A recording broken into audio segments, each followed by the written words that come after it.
Hello friends, welcome back to my new another blog. So বন্ধুরা, আজকে আমি এমন এক জায়গায় এসেছি যেটা শুধু একটা স্থান না, এটা ইতিহাস, গর্ব আর আত্মত্যাগের প্রতীক।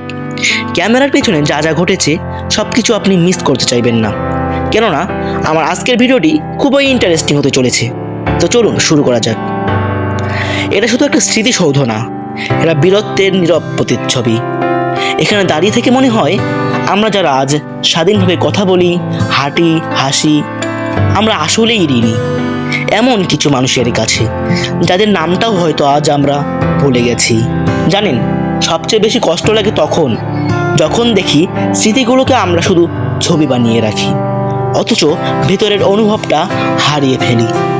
আজকের এই ব্লগটি শুধু ঘুরে দেখানো নয়, এটা আমার নিজের জীবনের মনের কিছু কথা, কিছু অনুভব, কিছু কৃতজ্ঞতা, যা আমি আপনাদের সঙ্গে ভাগ করে নিচ্ছি।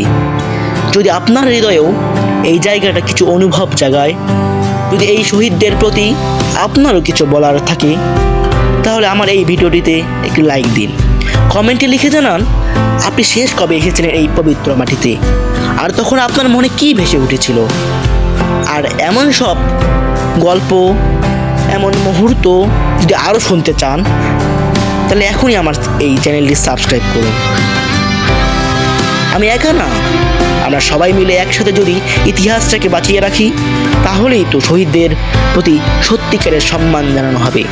সো বন্ধুরা, দেখা হচ্ছে পরবর্তী ভিডিওতে। সেই পর্যন্ত আমাদের চ্যানেলের পাশেই থাকুন। আল্লাহ হাফেজ।